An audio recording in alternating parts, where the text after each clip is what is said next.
Good morning students, welcome to my YouTube channel. इस video में हम गांधी जी के सत्याग्रह के बारे में अध्ययन करेंगे कि उनके सत्याग्रह संबंधी क्या विचार थे तथा सत्याग्रह से उनका क्या तात्पर्य था। इसके साथ ही सत्याग्रही कौन व्यक्ति बन सकता है तथा सत्याग्रह के विभिन्न रूपों के बारे में उन्होंने विस्तार से वर्णन किया है। इस वीडियो में हम उनका विस्तार से अध्ययन करेंगे। सत्याग्रह गांधी जी की सत्य और अहिंसा, साध्य और साधना की श्रेष्ठता तथा व्यक्ति की नैतिक पवित्रता में दृढ़ आस्था थी और अपने इन्हीं विश्वासों के आधार पर उन्होंने बुराई के प्रतिरोध के एक नवीन मार्ग का आविष्कार किया, जिसे सत्याग्रह का नाम दिया गया। सत्याग्रह की पद्धति गांधी जी की राजनीति को विशेष और अपूर्व देन है। स्वयं गांधी जी के शब्दों में, अपने विरोधियों को दुखी बनाने के बजाय स्वयं अपने पर दुख डालकर सत्य की विजय प्राप्त करना ही सत्याग्रह है। सत्याग्रह शक्तिशाली और वीर मनुष्य का शस्त्र है। एक सत्याग्रही अपने प्रतिद्वंदी से आध्यात्मिक संबंध स्थापित कर देता है। वह उसमें ऐसा विश्वास उत्पन्न कर देता है कि वह बिना अपने को नुकसान पहुंचाए उनको नुकसान नहीं पहुंचा सकता। सत्याग्रह तो सत्य की विजय हेतु किए जाने वाले आध्यात्मिक और नैतिक संघर्ष का नाम है। गांधी जी ने निष्क्रिय प्रतिरोध और सत्याग्रह में अंतर बताया है। उन्होंने कहा है कि सत्याग्रह के अंतर्गत अहिंसा के सिद्धांत को नीति के रूप में नहीं वरन आदर्श के रूप में अपनाया जाता है। इस कारण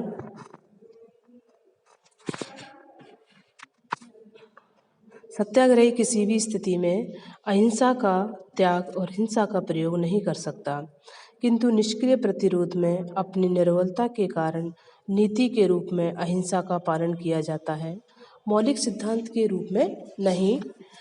निष्क्रिय प्रतिरोध में शत्रु को परेशान करने की भावना पर बल दिया जाता है, किंतु सत्याग्रह में सत्याग्रही स्वयं ही अधिकतम कष्ट झेलता है।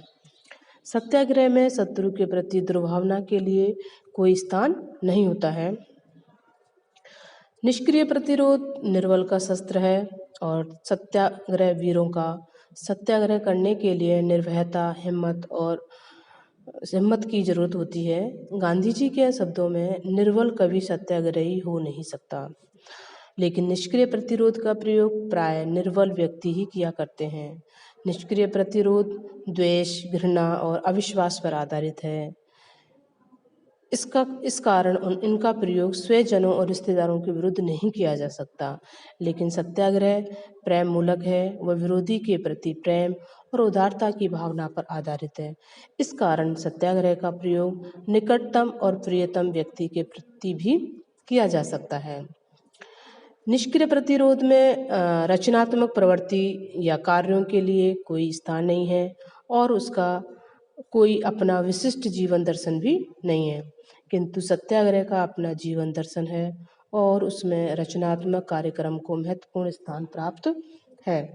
गांधी जी ने अपने सत्याग्रह आंदोलन में खादी, ग्रामोद्योग, अस्पृश्यता निवारण, प्रौढ़ शिक्षा, साक्षरता प्रसार, मद्यपान निषेध आदि रचनात्मक कार्यक्रमों को अपनाया था।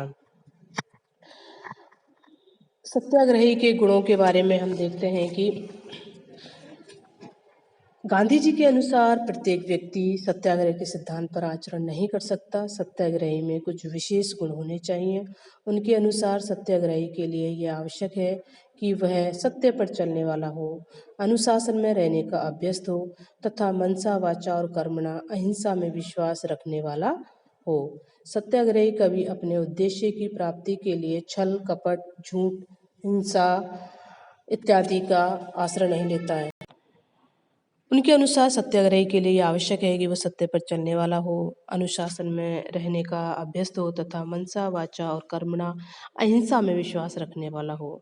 सत्याग्रही कभी अपने उद्देश्य की प्राप्ति के लिए छल, कपट, झूठ, हिंसा इत्यादि का आश्रय नहीं लेता। वह जो कुछ करता है खुले रूप में करता है और अपनी कमजोरियों व भूलों को छिपाने के बजाय उन्हें खुले रूप में स्वीकार करने के लिए तत्पर रहता है।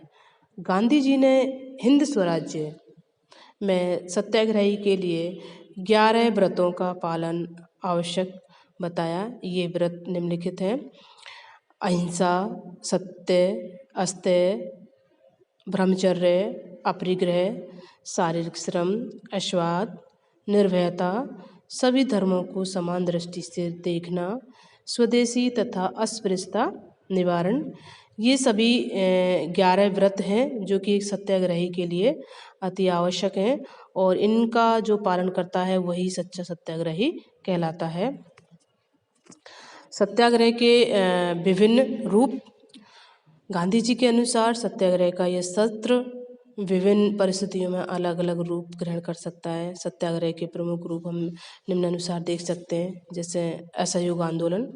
गांधी जी का विचार था कि किसी भी शासन द्वारा जनता के सहयोग से ही शोषण और अत्याचार किया जा सकता है। ऐसी स्थिति में यदि जनता शासन के साथ सहयोग करने से इनकार कर दे तो शासन के द्वारा कार्य नहीं किया जा सकता।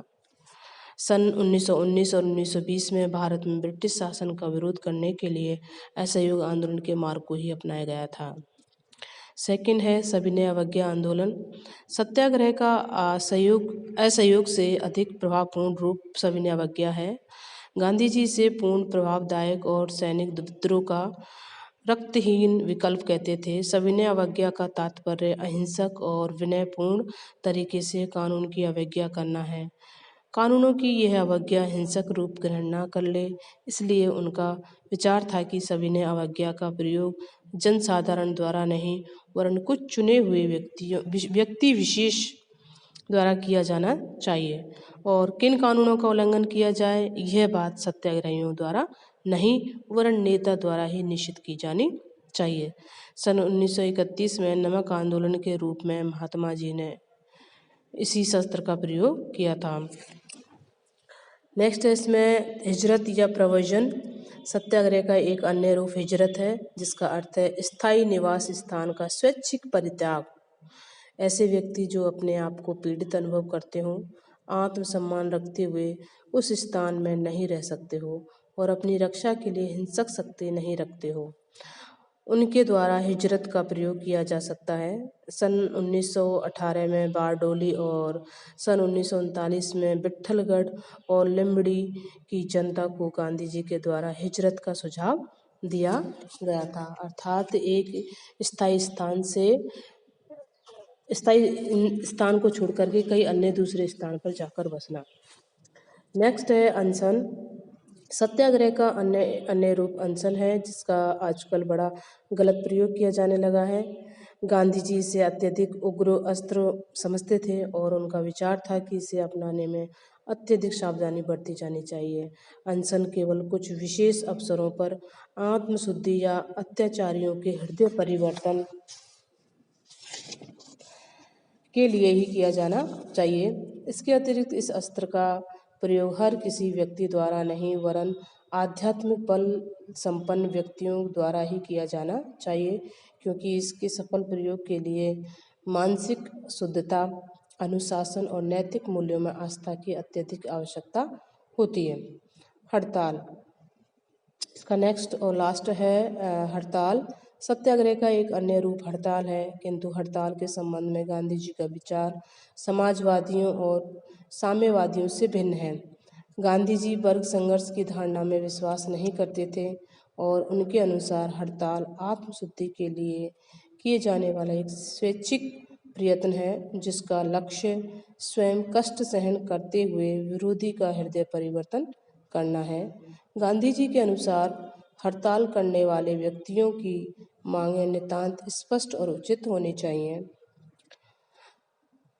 यहाँ यह उल्लेखनीय है कि गांधी जी के द्वारा न केवल आंतरिक क्षेत्र में वरन विदेशी आक्रमण की स्थिति में भी सत्याग्रह का सुझाव दिया गया है। हिटलर द्वारा इंग्लैंड पर आक्रमण किए जाने पर उन्होंने इंग्लैंड को यही परामर्श दिया था। इन परिस्थितियों में सत्याग्रह किस सीमा तक सफल हो सकता है, इस संबंध में अन्य विचारकों का उनसे काफ़ी मतभेद था। ये थे महात्मा गांधी जी के सत्याग्रह संबंधी विचार। उन्होंने सत्याग्रह कौन सा व्यक्ति हो सकता है और सत्याग्रह के कितने प्रकार हो सकते हैं, उन सब का इसमें विस्तार से वर्णन किया था।